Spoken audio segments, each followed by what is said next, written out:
Éloge du savoir. Aujourd'hui, le Collège de France. Jacques Bouvresse, titulaire de la chaire Philosophie du langage et de la connaissance au Collège de France, a entrepris il y a 2 ans un travail consacré à Kurt Gödel, mathématiques, logique et philosophie, cours qu'il poursuit cette année. Je rappelle que Kurt Gödel est l'inventeur autrichien dans le domaine de la logique mathématique des 2 théorèmes qui portent son nom et qui prolongent les travaux de Cantor. Mais on ignore plus souvent qu'il est aussi un philosophe important. C'est sur les liens qui unissent son travail de mathématicien à son travail de philosophe que Jacques Bouvresse a construit ce cours qui se poursuivra encore l'an prochain. Jacques Bouvresse propose cette année de déployer 3 groupes de questions, portant premièrement sur le réalisme, le platonisme mathématique de Kurt Gödel et ses relations avec la phénoménologie transcendantale de Husserl, car Gödel est allé chercher chez quelques-uns des grands noms de la philosophie et en premier lieu chez Platon les modes d'expression qui coïncident au plus juste avec sa pensée. Ensuite, Jacques Bouvresse traitera du débat de Gödel avec Carnap sur la question de la syntaxique. Carnap tentait en effet de réduire la logique à une simple question de syntaxe. Et Jacques Bouvresse se demandera si dans ce débat, Gödel apporte des arguments décisifs. Puis, dans un 3e temps, Jacques Bouvresse abordera les conséquences philosophiques du théorème de Gödel sur l'incomplétude. Premier temps donc, à partir de ce matin, Kurt Gödel, lecteur de Husserl. Dans la présentation qui est donnée de la correspondance entre Bernays et Gödel dans le volume 4 des Collected Works, voici ce qui est dit. Dans le chapitre 12 de sa biographie de Gödel, paru en 1997, donc c'est cette biographie, John Dawson peint une image déprimante de la dernière décennie de la vie de Gödel, qui a été en grande partie consumée par la maladie. Un petit nombre d'éléments dans cette correspondance et dans des correspondances apparentées témoignent de cela. En mai 1968, pour excuser le délai que ça lui avait pris pour réviser l'article de Dialectica, donc je me lui avais demandé de préparer une version révisée de l'article de Dialectica dont je vous parlais il y a un instant. Alors Gödel, pour s'excuser, donc a écrit que c'est une citation au début du mois d'avril, je suis tombé malade et je suis toujours entre les mains d'un médecin. En décembre de cette année, il a écrit, il s'agit d'une lettre à Bernays, donc il a écrit en s'excusant d'avoir pris autant de temps pour répondre à une lettre de Bernays, puisque, c'est à nouveau une citation, malheureusement, mon état de santé a été plutôt mauvais dans les derniers mois. En 1970, dans une lettre qu'il n'a pas envoyée à Alfred Tarski, Gödel a écrit pour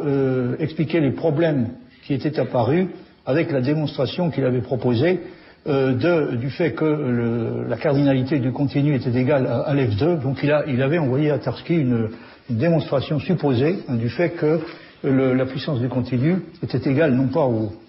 à Aleph 1, comme l'affirme, en tout cas le conjecture l'hypothèse du continu, mais est égale au 2e des Aleph transfinis, c'est-à-dire Aleph 2. Alors, donc dans cette lettre à Bernays,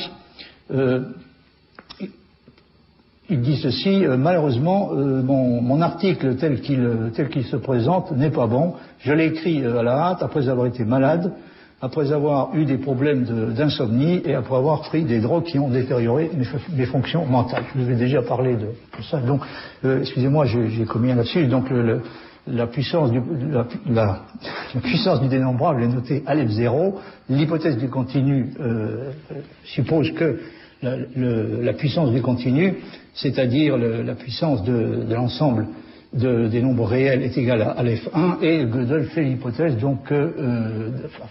et affirme, ou suppose en tout cas, qu'il a démontré dans cet article dont il a envoyé une ébauche à Tarski que la puissance du continu est égale non pas à Aleph 1 mais à Aleph 2. Alors je reviens à mon sujet de cette année. Et pour commencer, donc, j'aimerais vous reparler un peu du problème assez difficile des relations de Gödel avec la phénoménologie. Alors, avant de reprendre cette question, celle des relations qu'il a entretenues avec la phénoménologie husserlienne, il sera utile, je crois, de commencer par rappeler ce que dit à ce propos Wang. En 1959, c'est Hao Wang qui parle, en 1959, Gödel a commencé à étudier l'œuvre de Husserl et a suggéré par la suite, avec une certaine hésitation, que la phénoménologie pourrait être la méthode correcte pour la philosophie. Même s'il y a des traces de l'influence de Husserl dans certains des écrits de Gödel en nombre très limité dont on peut disposer après 1959, on ne peut pas dire clairement que son œuvre ait tiré réellement un grand bénéfice de cette étude de Husserl. En 1972, il a dit qu'il n'avait pas trouvé ce qu'il cherchait dans sa poursuite de la philosophie. Fin de citation. Alors effectivement, il y a un problème que j'avais déjà eu l'occasion d'évoquer l'an dernier. Il est certain que Gödel a trouvé, ou en tout cas a cru trouver quelque chose d'extrêmement important chez Husserl, mais il est extrêmement difficile, pour ne pas dire impossible, de savoir ce qu'il a trouvé et réussi à exploiter effectivement. Alors on peut remarquer qu'il aurait pu s'intéresser plutôt à Husserl et même éventuellement le rencontrer, puisque Husserl, répondant à une invitation du Wiener Kulturbund, a donné le 7 mai 1935 à Vienne une conférence intitulée Die Philosophie der Krisis der europäischen Menschheit, la philosophie dans la crise de l'humanité européenne. Ce sont ces deux conférences. Alors cette conférence donc a été donnée le 7 mai et à la demande générale a été répétée le 10 mai. Donc ces deux conférences constituent, comme vous le savez sans doute, l'origine de l'ouvrage qui a été publié sous le titre La crise des sciences européennes et la phénoménologie transcendantale. Donc Husserl était venu à Vienne en 1935 et c'est une chose qui n'était sûrement pas passée inaperçue aux yeux de Gödel, mais il semble que dans ces années-là, il se soit occupé principalement de physique et assez peu de philosophie. Si on en juge d'après les fiches de bibliothèque qu'il a remplies pendant cette période, il avait l'habitude de garder de façon quasi maniaque et quasiment obsessionnelle à peu près tous ses papiers, y compris ses fiches de bibliothèque. Donc il est assez facile de réussir à savoir à peu près ce qu'il a lu chaque année. Et l'année 1935, il semble qu'il ait lu, ou en tout cas consulté surtout des livres d'auteurs comme Eddington, Planck, Mach, Born, Nernst, Schrödinger, Lorentz, Sommerfeld et Dirac, ainsi que Mathematische Analyse des Raumproblems de Hermann Weyl, donc analyse mathématique du problème de l'espace. Par conséquent, cette année-là, et semble-t-il également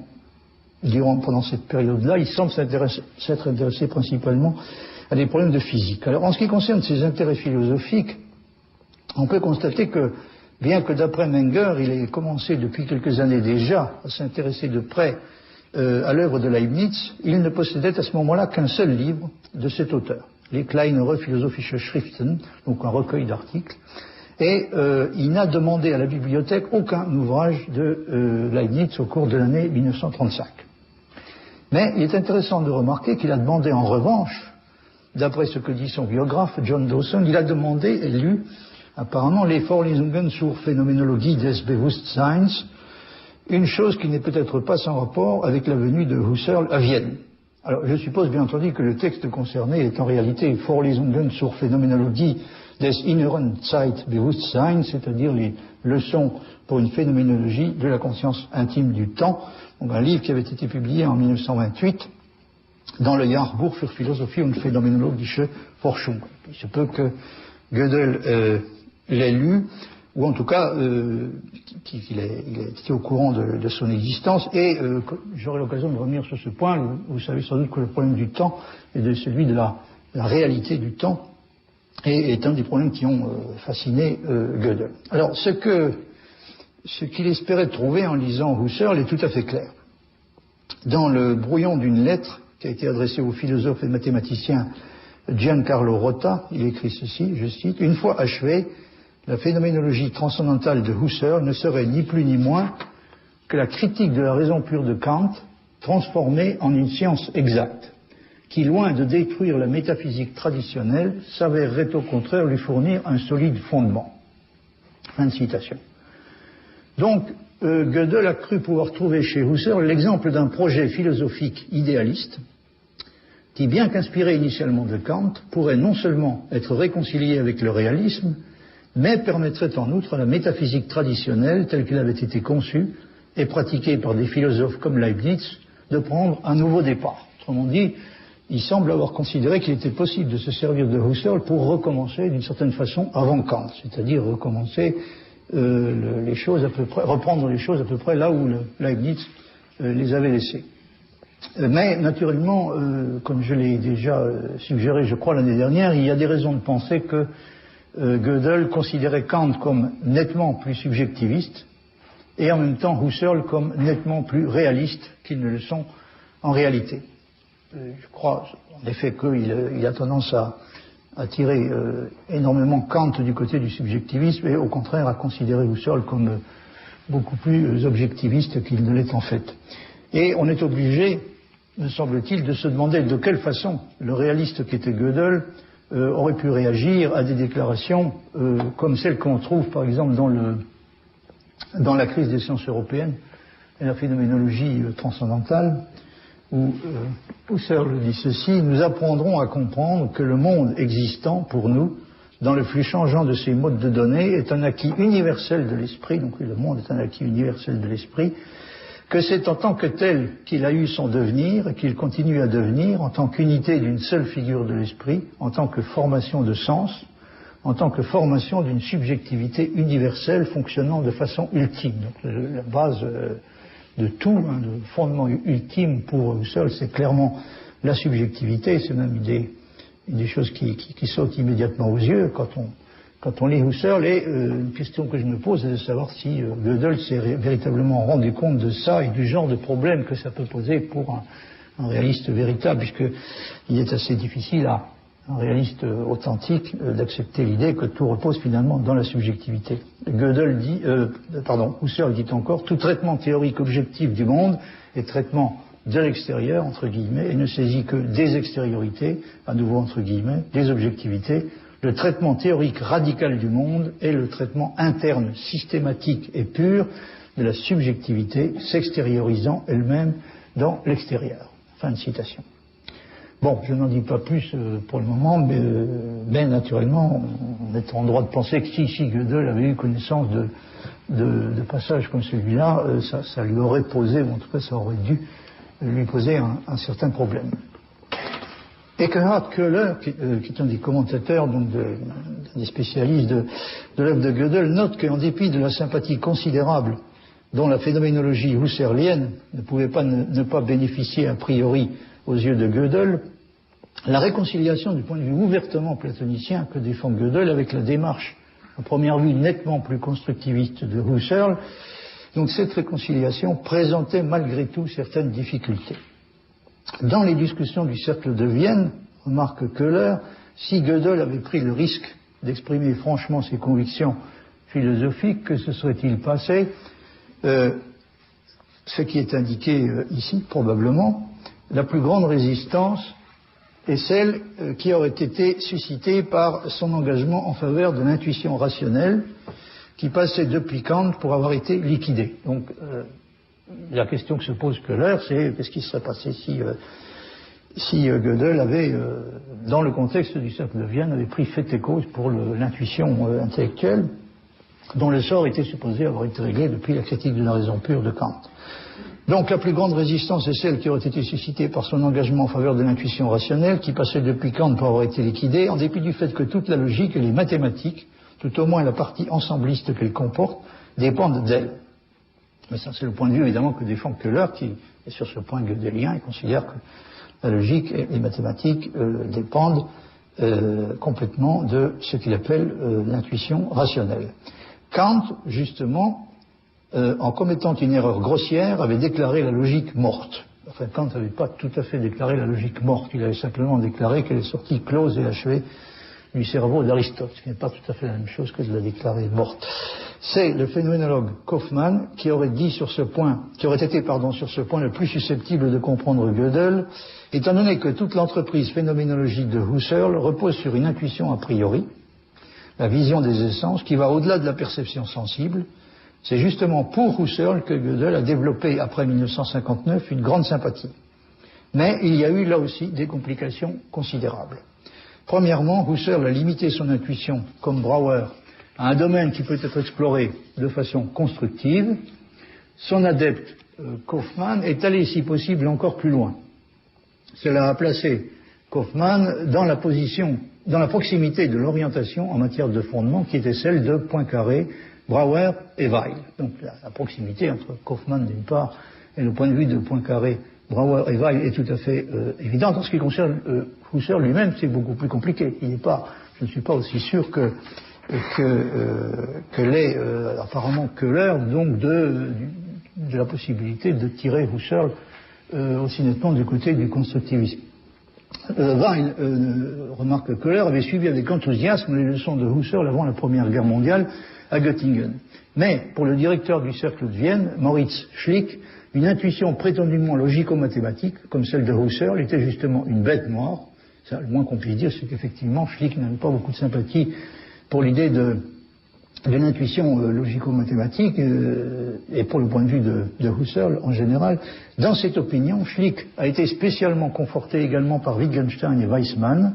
Ces choses étaient naturellement connues de Gödel et il ne voyait pas de raison de détourner son attention d'un travail mathématique techniquement astreignant vers des confrontations philosophiques tout à fait obscures et dans un état de développement très insuffisant. Donc ça, c'est ce que dit Köhler. Comme je l'ai indiqué déjà l'année dernière, la complication qu'il signale est tout à fait réelle.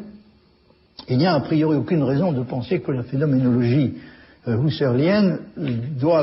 qu'elle doit aller en philosophie des mathématiques indiscutablement dans le sens du platonisme plutôt qu'une forme plus ou moins affirmée de constructivisme. Ce qui est certain est que Gödel ne pouvait pas accepter et n'a pas accepté le point de vue finitiste très restrictif de Kaufmann. Félix Kaufmann est l'auteur notamment d'un livre intitulé Das Unendliche in der Mathematik und seine Ausschaltung, c'est-à-dire l'infini en mathématiques et son exclusion, son élimination. Par conséquent, c'est un finitiste tout à fait strict et c'est en même temps un sympathisant de la phénoménologie. Donc, en ce qui le concerne, il a tendance à rapprocher l'un de l'autre le point de vue de la phénoménologie et le point de vue finitiste dans la philosophie des mathématiques. Mais quant à savoir si ça aurait pu être le point de vue de Husserl lui-même, c'est tout à fait discutable et Gödel ne le pensait pas. Il ne pensait pas du tout que Husserl ait pu être prêt à adopter sur les mathématiques et la logique classique un point de vue révisionniste comparable à celui des intuitionnistes. Alors du point de vue historique, il faut se rappeler évidemment que Husserl a suivi le séminaire de Hilbert à Göttingen et que s'il avait dû choisir entre Hilbert et Brouwer, qui étaient, comme vous le savez, en guerre l'un avec l'autre de façon extrêmement violente, s'il avait dû choisir, on peut penser qu'il aurait choisi de préférence, il aurait choisi Hilbert vraisemblablement plutôt que Brouwer. Hao Wang a décrit dans le détail la combinaison assez classique d'originalité extrême en matière théorique et de banalité et de routine en matière pratique dont était faite la vie de Gödel. C'est un aspect assez fascinant du personnage. Wang dit ceci: il n'y a rien d'inhabituel pour quelqu'un qui est à l'origine d'idées théoriques nouvelles d'être en même temps ordinaire et vieux jeu dans les activités quotidiennes. Une juxtaposition plus frappante du nouveau avec l'ancien est la préférence et le talent de Gödel pour obtenir des idées originales qui permettent d'éclairer des questions et des approches pérennes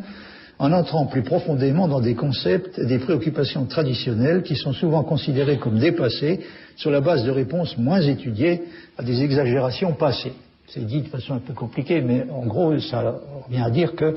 Gödel était quelqu'un qui excellait dans l'art de faire du nouveau avec l'ancien. C'est-à-dire qu'il a une bonne partie des choses déterminantes qu'il a faites ont été inspirées, au moins du point de vue philosophique, par des idées relativement traditionnelles qui, d'après lui, avaient été tombées tout à fait injustement dans l'oubli. Les exemples, alors, si vous voulez, de la façon dont Gödel exploitait des choses, était capable d'exploiter avec profit des choses tout à fait anciennes, les exemples, dit Wang, incluent l'importance de la métaphysique, le recours à l'intuition, le concept de vérité mathématique, en particulier arithmétique, le concept de temps, la nature de la logique et le concept de concept, etc. L'insistance sur la précision n'exclut pas pour lui ce qui est intuitif et riche de contenu. Et effectivement, Gödel n'a jamais perçu de contradiction ni même de tension entre l'exigence de précision. Il était sur ce point d'une maniaquerie presque obsessionnelle, donc il n'a jamais perçu de contradiction entre l'exigence de précision et en même temps un intérêt fondamental pour ce qui est intuitif et riche de contenu. Il n'est pas douteux que l'intérêt qu'il a manifesté pour la phénoménologie transcendantale a ajouté un sujet d'incompréhension supplémentaire à ce qui existait déjà du point de vue philosophique entre lui et un bon nombre de ses collègues américains. Je vous parle de ce qui s'est passé à partir du moment où il s'est retrouvé donc aux États-Unis, donc en 1940. Et il est clair que s'il avait proclamé ouvertement son intérêt pour la phénoménologie husserlienne, il se serait heurté à une incompréhension probablement encore plus grande que ça n'aurait pu être le cas à Vienne. Comme le fait remarquer P.L. Brau, qui a publié un livre qui vient d'être traduit en français sur Einstein et Gödel. Donc le livre s'intitule Einstein-Gödel, quand deux génies refont le monde. Il a été publié chez Duno l'année dernière, donc en 2005. Einstein-Gödel, quand deux génies refont le monde. Et P.L. Brau avait déjà publié un autre livre intitulé The Disappearance of Time, la disparition du temps. Donc ce sont deux livres qui sont consacrés assez largement aux idées cosmologiques de Gödel, dont j'aurai peut-être l'occasion de vous parler un peu. Je l'avais déjà fait il y a quelques années dans un séminaire sur le temps. Dans ce livre, donc, qui est un livre alors bon, qui a quand même l'inconvénient d'être fâcheusement hagiographique, parce qu'au fond on s'aperçoit que d'après Brau, Gödel a toujours raison. Hein, c'est toujours l'esprit du temps qui a tort. Alors dans ce livre en tout cas, Brau remarque avec raison que l'intérêt que Gödel éprouvait pour Husserl et pour la phénoménologie est une chose qui pouvait encore tout à fait être comprise par un philosophe comme Carnap, pour la raison que Carnap avait suivi certains des enseignements de Husserl et avait même songé à travailler sous sa direction. Donc il a pensé très sérieusement à travailler sous la direction de Carnap, et puis je crois que Husserl n'a pas été particulièrement séduit par cette idée. Enfin, je ne sais plus exactement pourquoi ça ne s'est finalement pas réalisé, mais en tout cas Carnap, lui, avec une connaissance réelle de la phénoménologie, en tout cas au moins pendant un certain temps, il s'est intéressé assez près à ce que faisait Husserl et les gens de son école. Il faut se souvenir aussi que Carnap a participé au fameux colloque de Davos en 1929, où étaient présents à la fois Husserl, Heidegger et Cassirer. Donc il y avait aussi Carnap. Et je vous recommande à ce propos, si vous en avez l'occasion, la lecture de ce petit livre excellent de Michael Friedman, Parting of the Ways, qu'on pourrait traduire par Quand les chemins se séparent. Ce livre donc est consacré à ce qui s'est passé à Davos, et notamment à la confrontation qu'il y a eu il y a un aspect de la confrontation qui est bien connu, c'est la confrontation entre Heidegger et Cassirer, et qui est censée s'être terminée par la victoire éclatante de Heidegger, mais il y a eu aussi une confrontation plus discrète entre Heidegger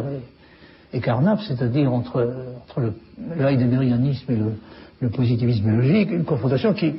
n'était pas seulement philosophique, mais qui était aussi pour une part importante politique. Bon, comme ce n'est pas mon sujet, je ne m'attarde pas là-dessus, mais je voulais souligner simplement, comme le fait Brau, que en ce qui concerne son intérêt pour Husserl, Carnap aurait pu se faire comprendre, Gödel aurait pu assez facilement se faire comprendre de Carnap, mais il n'y avait guère de chance qu'il soit compris par quelqu'un comme Quine, par exemple, et par la grande majorité des philosophes analytiques, qui, quand ils ne trouvaient pas Husserl purement et simplement illisible, considéraient comme tout à fait dépassé le genre de philosophie que pratiquaient les gens comme lui. Mais bien sûr, ce n'était pas le genre de choses qui aurait pu impressionner beaucoup Gödel, puisque ce qui passait généralement pour nouveau et essentiel en philosophie, c'était le cas du positivisme logique. Pendant les années qu'il a passées à Vienne, c'était le positivisme logique qui était censé représenter la nouvelle philosophie et la philosophie de l'avenir. Or, c'est assez systématique chez Gödel. La plupart du temps, ce qui passait pour nouveau et essentiel en philosophie pouvait très bien être et était fréquemment perçu par lui comme n'étant rien de plus que l'expression des préjugés les plus discutables de l'époque. Et il a réagi assez fréquemment de cette façon aux nouveautés auxquelles il a été confronté. Et il faut signaler aussi qu'il avait tendance à croire de façon générale, non pas que nous progressons, mais plutôt que nous déclinons. C'est-à-dire que les meilleures choses sont plutôt derrière nous. D'où évidemment son intérêt pour son admiration pour certains des philosophes du passé, comme par exemple Leibniz, par rapport auquel il estimait qu'on a extrêmement peu progressé, pour ne pas dire même plutôt régressé.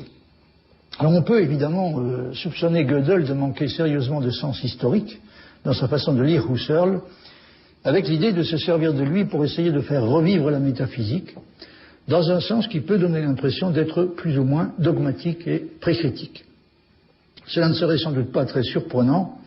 de la part de quelqu'un qui apparemment ne croyait pas à la réalité du temps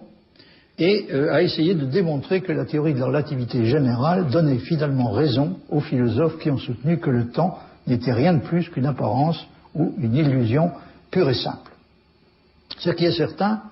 est que les révolutions philosophiques réelles ou supposées, qui sont censées empêcher toute espèce de retour en arrière, aussi bien pour ce qui concerne les questions que pour les réponses,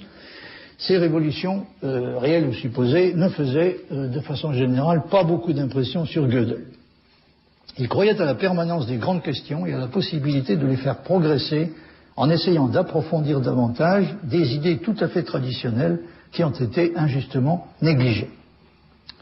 On peut interpréter son idée d'un retour possible, même après Kant, à un grand programme de métaphysique rationaliste d'inspiration leibnizienne. On peut l'interpréter soit comme l'indice d'une ignorance coupable des données et des acquis les plus élémentaires de l'histoire de la philosophie, soit comme une preuve supplémentaire de son anticonformisme et de son originalité. Au premier rang des préjugés de l'époque figurait bien entendu pour lui l'historicisme dominant et même triomphant qui suscitait déjà l'indignation et la révolte de Frege. À quel point il était resté rationaliste, au sens le plus classique du terme, et convaincu des possibilités et des vertus du rationalisme, on s'en rend compte quand on lit par exemple une remarque comme la suivante, qui date du 29 novembre 1972, je cite, « Toute erreur est due à des facteurs externes, comme l'émotion et l'éducation », il ajoute ça entre parenthèses, donc toute erreur est due à des facteurs externes, comme l'émotion et l'éducation, la raison elle-même ne se trompe pas. Fin de citation. Vous voyez que je n'exagère pas quand on parle vraiment de confiance dans les possibilités et les vertus du rationalisme. Il n'y a évidemment pas que dans la philosophie des mathématiques que Gödel adhérait à ce que l'on peut appeler une forme d'optimisme rationaliste. Qu'il ait trouvé particulièrement attrayante la philosophie de Husserl, notamment à cause du rôle fondamental qu'elle accorde à l'intuition et de la position réaliste qu'elle adopte sur la question des essences et sur celle du statut des objets abstraits en général, qu'il ait trouvé donc tout à fait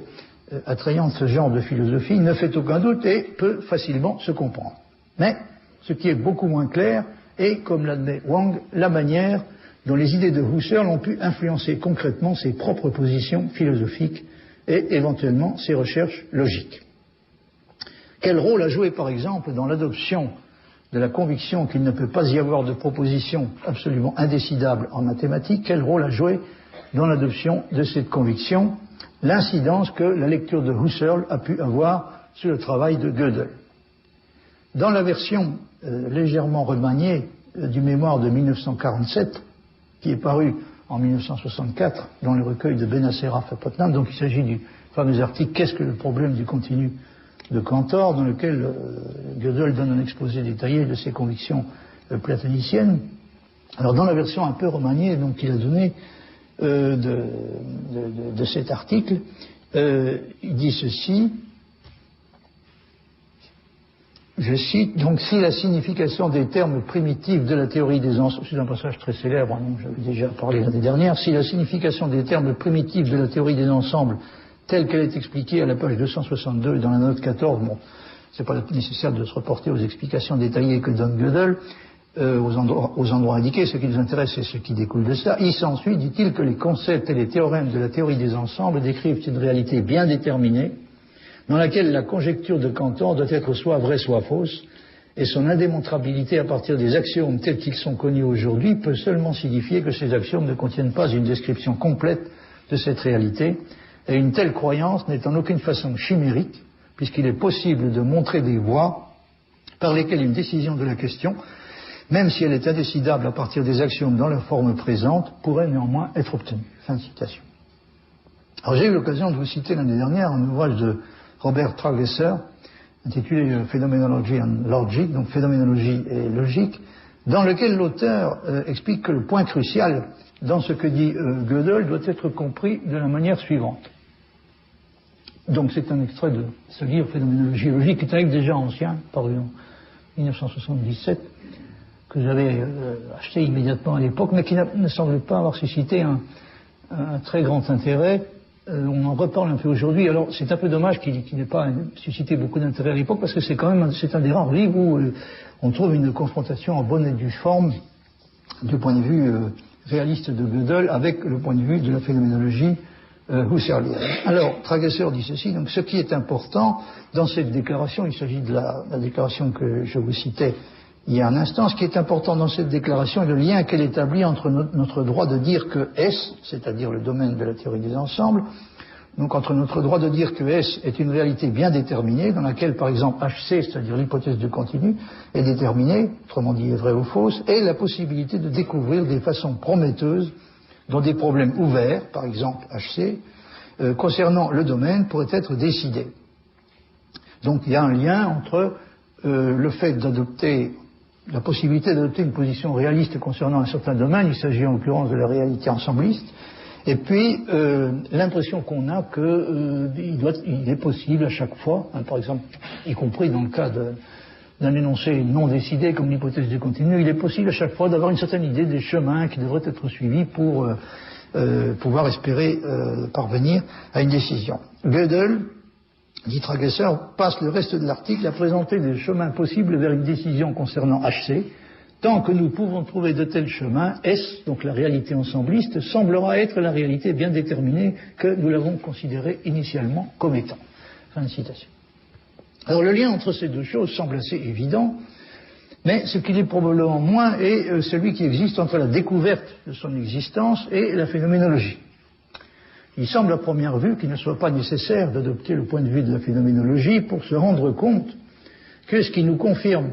généralement dans l'idée que nous avons affaire en mathématiques ou dans n'importe quel autre domaine à une réalité bien déterminée, ce qui nous confirme dans cette idée est le sentiment que nous avons d'être capables, avec le temps, de décider n'importe quelle question susceptible de se poser à son sujet et de la décider d'une façon qui n'a rien d'arbitraire et qui ne dépend en aucune façon de choix qui nous sont propres, mais, si l'on peut dire, dépend uniquement de cette réalité elle-même, de ce qu'elle est et de ce qui s'y passe. Mais il y a bien entendu ici deux questions différentes qu'il faut distinguer. Premièrement, qu'est-ce qui nous garantit que nous avons affaire à une réalité qui est complètement indépendante de nous et de nos activités de connaissance? Ça, c'est la question de l'indépendance. Et deuxièmement, qu'est-ce qui nous garantit qu'il s'agit d'une réalité qui, antérieurement à toutes les tentatives que nous pouvons faire pour en acquérir la connaissance, est déjà déterminée dans tous ses aspects, et donc susceptible de donner, si l'on peut dire par elle-même, une réponse univoque à toutes les questions que nous pouvons être amenés à nous poser à son sujet.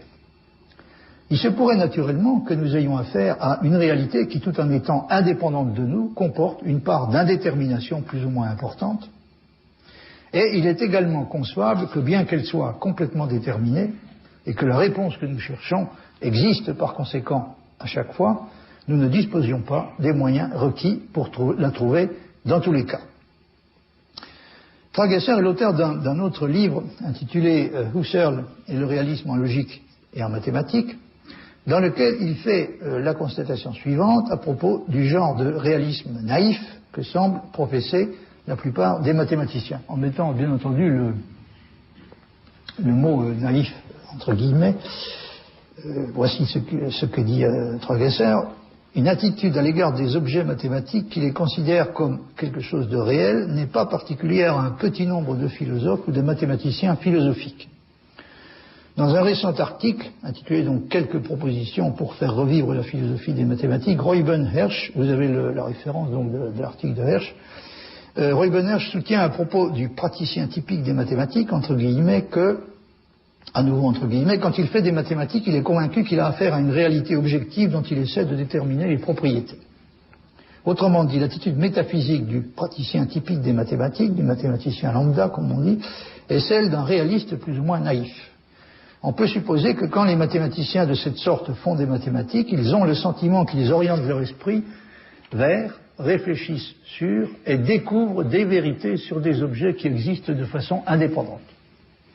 Ils sont des réalistes naïfs de la façon dont la plupart d'entre nous sont des réalistes naïfs à propos des choses que nous rencontrons dans notre vie de tous les jours.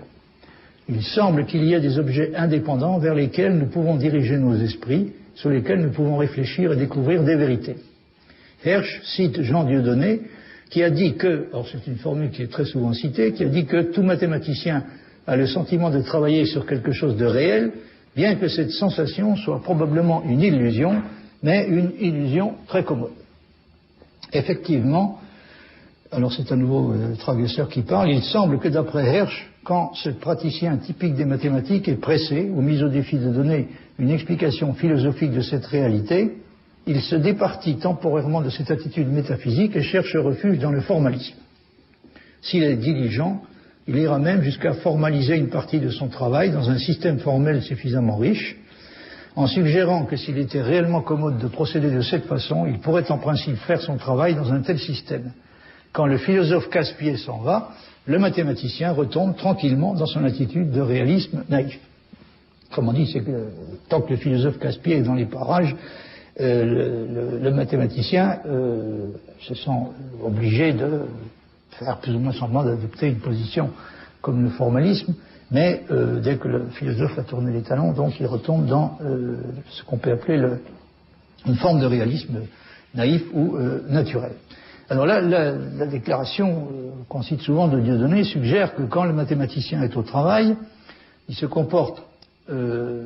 sans aucune gêne comme un réaliste naïf, ce qui a l'avantage d'être justement à la fois beaucoup plus naturel et plus commode pour travailler, mais dans ces moments philosophiques, il a tendance à se replier prudemment sur une position formaliste, sans doute parce qu'elle semble, du point de vue philosophique, à la fois plus sûre et moins compromettante. Même si elle n'est pas très exaltante en soi, du point de vue philosophique, le platonisme pourrait sembler à première vue une position plus attrayante du point de vue philosophique. Mais c'est aussi une position qui, pour quelqu'un qui est philosophiquement un peu exigeant, risque d'apparaître assez rapidement comme un peu suspect. Alors, en tant que description supposée de ce qu'on appelait dans ma jeunesse la philosophie spontanée des mathématiciens, ce que dit Dieudonné est probablement assez exact. Je ne m'attarderai pas sur les raisons philosophiques personnelles qui pouvaient avoir de considérer que le réalisme mathématique naïf n'est probablement rien de plus qu'une illusion commode,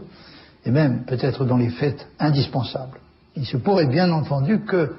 l'attitude naturelle, autrement dit réaliste, soit une illusion philosophique, aussi bien en ce qui concerne les objets mathématiques que pour les choses physiques de notre environnement. Donc il se pourrait que dans les deux cas, le réalisme soit une illusion. Il se pourrait que le réalisme puisse au contraire être justifié dans les deux cas, du point de vue philosophique. Et il se pourrait enfin qu'il ne soit défendable que dans un seul des deux, pas nécessairement du reste celui des objets physiques. Un mathématicien comme Hardy, par exemple, qui était un platonicien tout à fait typique, considérait que la réalité des objets mathématiques est à tout prendre, compte tenu de la façon dont les choses se présentent désormais dans la physique, autrement dit après la révolution quantique. Donc il considérait que la réalité des objets mathématiques est à tout prendre nettement plus sûre et beaucoup moins problématique que celle des objets physiques. Et c'est une attitude que l'on peut s'attendre à rencontrer de temps à autre chez les défenseurs les plus convaincus du platonisme mathématique. En ce qui concerne Gödel lui-même, vous aurez certainement déjà compris que la position qu'il défend est une position de deuxième type, c'est-à-dire il soutient que le réalisme est l'attitude correcte, et je dirais même l'attitude qui devrait aller de soi, sauf si on n'a pas été perverti par la philosophie, en tout cas par un certain type de philosophie. Donc c'est l'attitude qui devrait aller de soi en ce qui concerne non pas seulement la réalité physique, mais également la réalité mathématique. Alors, les philosophes comme Tragesser considèrent qu'en ce qui concerne le problème du mode d'être, ou comme disent les phénoménologues husserliens, du sens d'être, Sein, Sinn, des objets mathématiques, nous avons besoin de la phénoménologie transcendantale pour transformer le réalisme naïf du mathématicien au travail en un réalisme plus sophistiqué et philosophiquement fondé. Et que c'est la raison pour laquelle Gödel a été attiré par ce genre de philosophie, par la phénoménologie husserlienne. Mais il y a eu également des philosophes comme Wittgenstein qui ont soutenu que le réalisme en philosophie des mathématiques était effectivement une illusion, et même l'illusion philosophique par excellence. Plus près de nous, Michael Dummett a soumis à une critique en règle la conception platonicienne, considérée comme une conception qui a trait avant tout à la question du genre de signification que nous sommes en mesure de donner aux énoncés que nous utilisons, que ce soit en mathématiques ou dans n'importe quel autre domaine. La signification d'un énoncé assertorique doit-elle être comprise comme définissable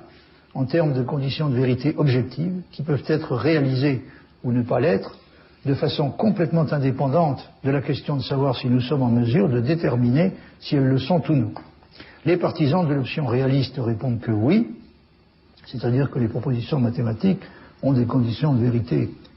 objectives qui sont ou ne sont pas réalisées dans le monde mathématique. La question de savoir si nous sommes ou serons un jour en mesure de savoir si les propositions concernées sont vraies ou fausses n'a pas à intervenir directement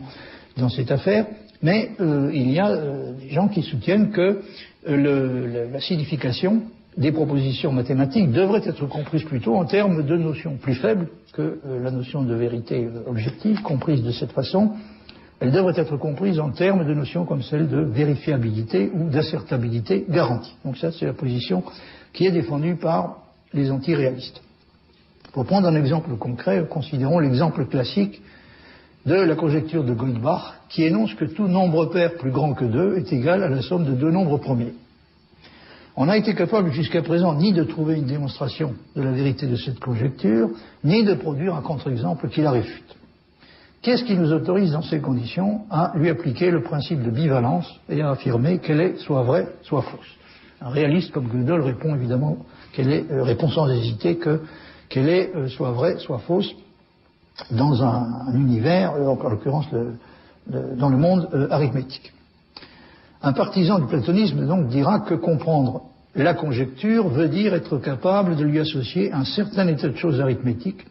ou une certaine configuration de la réalité arithmétique qui est réalisée si la conjecture est vraie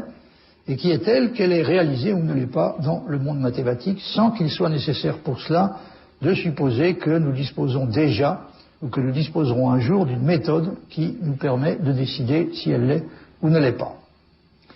Le réaliste mathématique refuse par conséquent d'identifier ce que c'est pour une proposition mathématique que d'être vrai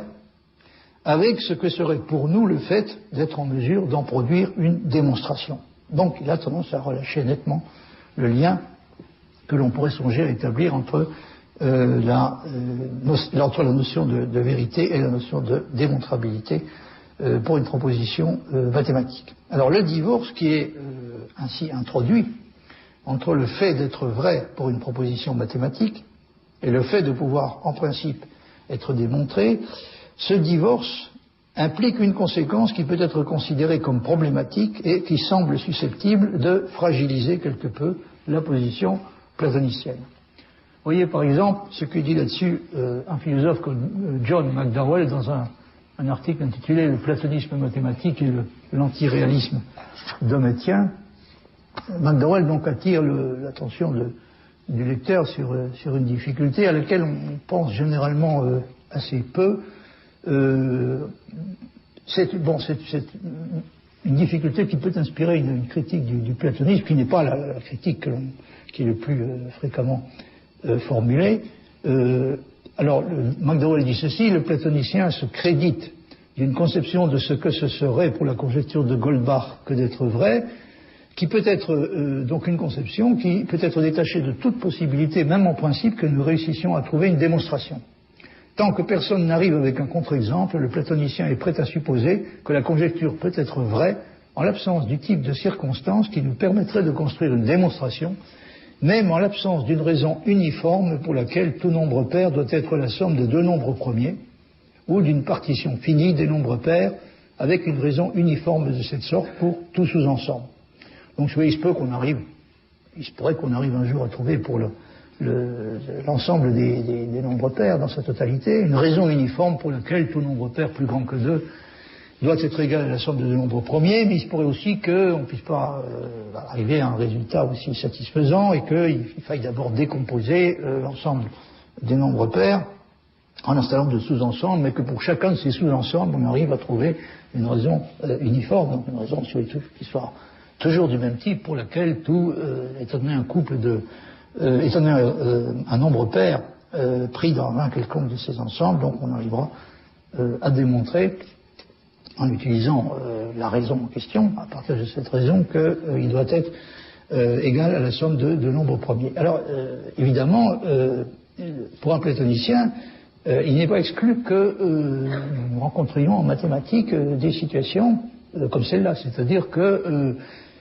la proposition soit vraie, puisqu'il semble tout à fait possible qu'elle soit vraie, mais qu'en même temps, nous ne réussissions pas à à trouver une raison générale de ça, une raison générale pour laquelle la proposition est vraie. Et McDowell décrit la situation en disant: il semble honnête de dire ceci, le platonicien procède comme si cela avait un sens de supposer qu'il peut simplement se trouver être un fait que tout nombre pair est la somme de deux nombres premiers, quoique bien entendu, si c'est le cas, il sera vrai de chaque nombre premier qu'il est nécessairement la somme de deux nombres premiers. Donc, si vous voulez, dans une situation de ce genre,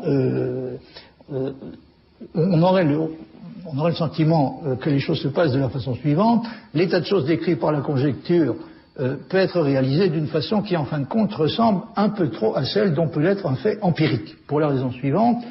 quelqu'un qui aurait les moyens et l'énergie nécessaires pour passer en revue l'un après l'autre tous les nombres pairs, à supposer que, bien sûr, que l'on puisse donner un sens à une entreprise de cette sorte, ce quelqu'un pourrait constater successivement à propos de chacun d'entre eux que chaque nombre pair considéré est effectivement égal à la somme de deux nombres premiers. Elle est nécessairement, puisque si une égalité numérique déterminée, A égale B plus C est vraie, elle est nécessairement vraie. Donc, en passant en revue successivement chacun des nombres pairs, on serait amené à constater qu'il est égal à la somme de deux nombres premiers, qu'il l'est en outre nécessairement, mais il n'y aurait pas d'espoir de réussir à trouver pour cela le genre de raison uniforme que seule une démonstration de la conjecture est en mesure de nous fournir,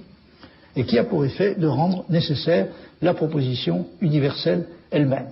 Donc il semble y avoir un lien, si vous voulez, entre la vérité, la nécessité et la démontrabilité, que le platonisme a tendance à relâcher peut-être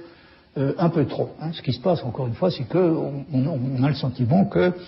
dans le monde mathématique, il y a des états de fait qui ressemblent peut-être un peu plus qu'il ne le faudrait à des états de fait empiriques, et ce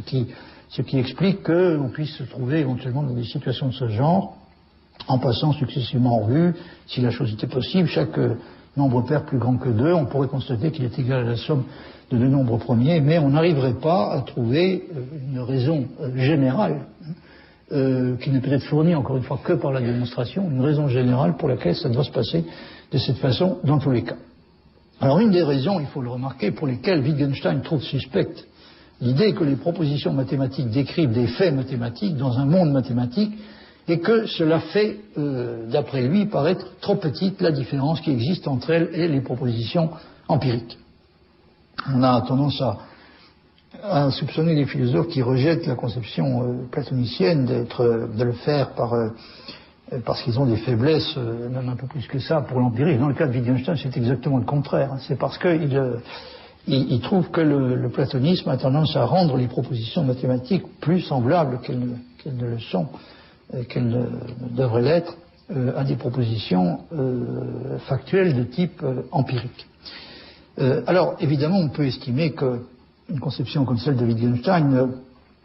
ne décrit pas de façon satisfaisante la situation des propositions mathématiques en leur conférant le statut de règle, mais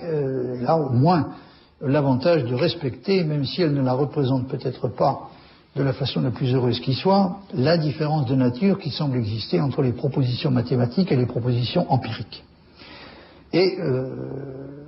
quand on regarde ce que Wittgenstein dit, par exemple, dans les remarques sur les fondements des mathématiques, on voit très bien qu'il pense qu'il y a une tension à peu près insurmontable entre le fait de dire qu'une proposition mathématique est a priori,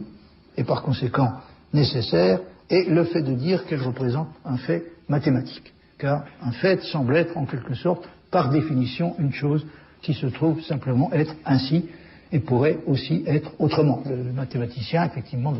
d'un point de vue platonicien, est décrit comme un explorateur qui se livre à des expéditions couronnées de façon générale par des succès remarquables dans le monde mathématique. Et puis, il constate que les choses sont comme ceci ou ne sont pas comme ceci. Mais encore une fois, pour les philosophes comme Wittgenstein, ça fait ressembler les propositions mathématiques un peu trop à des propositions empiriques. Alors, si j'ai ouvert cette parenthèse, c'est parce que Gödel n'est évidemment pas du tout intéressé par cet aspect du problème. Et il s'en tient à l'idée que les mathématiques nous disent ce qu'il y a et comment les choses sont dans le monde mathématique, de façon analogue à celle dont les sciences empiriques nous disent ce qu'il y a et comment les choses sont dans le monde empirique. Il y a des faits mathématiques qui sont, si l'on veut, des faits conceptuels, exactement comme il y a des faits empiriques. Et autrement dit, ce parallélisme est quelque chose qui ne gêne en aucune façon Gödel, mais qui lui semble même aller, pour ainsi dire, de soi. Et d'après lui, nier la réalité des premiers, c'est-à-dire des faits conceptuels, est exactement aussi absurde et aussi pervers que le serait le fait de nier celle des seconds. Il est tout à fait déraisonnable et arbitraire, à ses yeux, il le dit explicitement, de reconnaître la réalité d'un fait comme ceci est rouge, ça c'est le genre d'exemple qu'affectionnent les empiristes, et notamment les empiristes du cercle de Vienne, dont Gödel trouve absurde qu'on reconnaisse sans difficulté la réalité d'un fait de cette sorte, d'un fait de la perception comme ceci est rouge, et que par ailleurs on conteste la réalité de faits comme ceux qui sont exprimés par exemple dans 2 plus 2 égale 4 ou dans le modus ponens. Par conséquent, Gödel accuse les positivistes logiques comme Carnap, et Wittgenstein lui-même, dont la position l'irrite d'une certaine façon encore plus que celle de Carnap, il les accuse d'être simplement victimes d'une forme de partialité caractérisée en faveur de l'empirique et de pratiquer une forme de mutilation volontaire qui aboutit à l'exclusion intellectuellement suicidaire de la connaissance conceptuelle dans sa totalité, qui est donc une forme de connaissance que l'on croit pouvoir remplacer.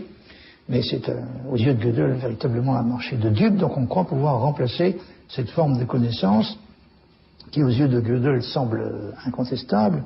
et qui a un contenu, donc on croit pouvoir la remplacer par l'adoption de simples systèmes de règles ou de conventions linguistiques sans contenu cognitif réel. Mais on peut remarquer que Gödel, de son côté, est peu sensible à la possibilité suggérée par Dieudonné que le réalisme mathématique constitue une illusion philosophique ou épistémologique, même s'il s'agit peut-être d'une illusion qui est plus ou moins constitutive. Et le fait, Gödel ne s'interroge pratiquement pas sur la pertinence d'une analogie comme celle qu'on est tenté de reconnaître et que les platoniciens utilisent abondamment entre le cas des objets mathématiques et celui des objets physiques,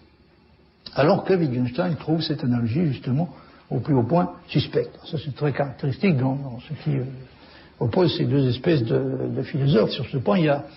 on s'aperçoit qu'il y a la plupart du temps deux types de philosophes. Il y a ceux qui pensent que le cas des objets mathématiques peut être traité de façon tout à fait analogue à celui des objets. Bon, on peut traiter les objets mathématiques exactement comme les objets physiques. La réalité des uns est aussi peu sujette à caution que celle des autres. Et puis il y a ceux qui trouvent que cette analogie pose un problème, un problème sérieux qui demande à être discuté. Alors ça n'était manifestement pas un problème pour Gödel. Par exemple, dans une lettre à Bernays, il dit ceci: en ce qui concerne l'existence des concepts, je crois que l'on peut sans doute dire en un certain sens que les choses spatio-temporelles ont un autre être, donc les choses spatio-temporelles ont un être différent de l'être des concepts, mais ce sont tout de même uniquement deux espèces d'un genre universel de l'être qui peut être énoncé des deux.